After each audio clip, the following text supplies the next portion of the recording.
Hi class, my name is Alexis Carabinas and this is the Module 12 reflection video.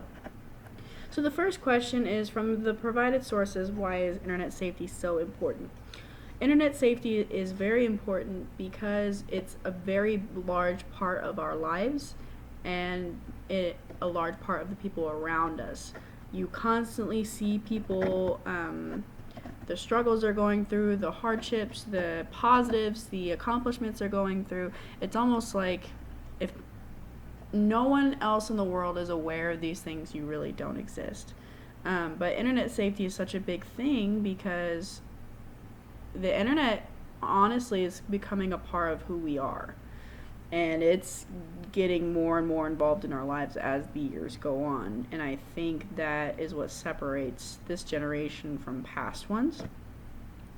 So as an educator, how am I going to teach internet safety to my students? I'm going to teach internet safety to my students by asking questions that are directly to them, like who all here has Facebook?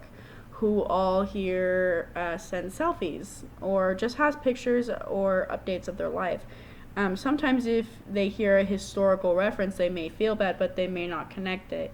I would also share my policies of the school. Like, I would say, if I had social media, because we're not supposed to say I have social media, but if I had social media, I'm not allowed to add students because it's blocking common interest and it's not correct behavior for a teacher to have with a student for most circumstances.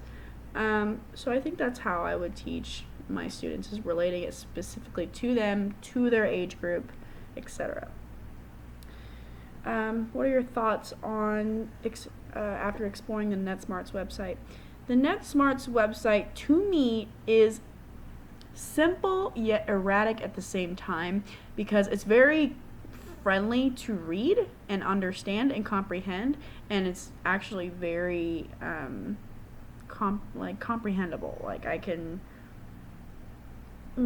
kids or teachers or parents can definitely look at this website and understand everything. However, I feel it was a little erratic because it was all spaced out in a weird way. Like, I didn't know where to find the presentations until I had to contact the professor, and she gave me the tip to look under resource, and I finally found my presentation, which I will talk about or comment about later. So I felt very confused.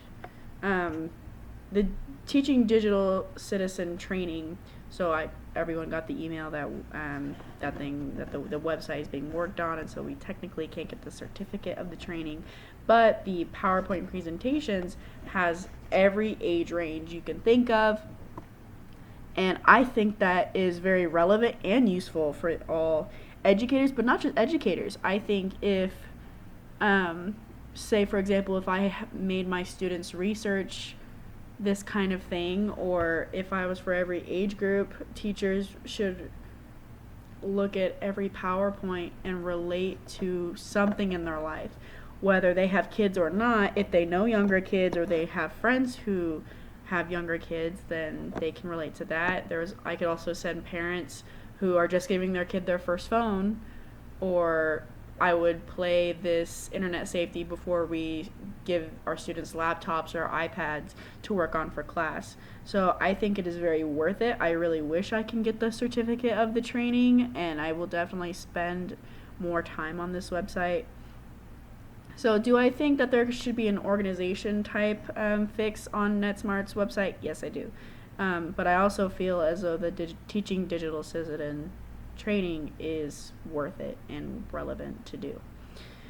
Question 3, reflect on the main points described in the Use Safety article by Farouk Sadwick and Vilas Lasner, I think is how you say that. So the article talked about three main things, at least in my mind, three.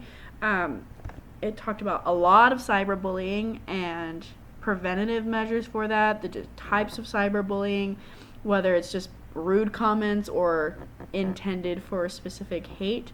Then there was unwanted sexual behavior, so that involves sending nudes or getting a stalking situation involved, and ways to take care of that if you are involved with that, and preventative warnings as to how to act on the internet. And then the final thing that paper or article talked about was privacy, and how we, like I said earlier, we feel that we have to share everything in our lives to be relevant. Not necessarily be famous or anything, but a picture of everyone in front of their new house to make them feel like they're not so small, or posting about if they have a depressive episode and reaching for help but also don't want to look like a charity case kind of thing. The internet is a really great place and a really dark place at the same time. It makes people almost be conceited a little bit by, here's my good thing, or here's why I'm sad and why you should help, that kind of thing. So I believe that's it. Thank you. I will post a screenshot of the presentation and the presentation on the website. Oh, side note, I'm just going to add that into this video. I chose the presentation talking about high school from grades 9 through 12. And I chose that because I feel as though technology is the most integrated at this point and has the highest possibility to start becoming a problem.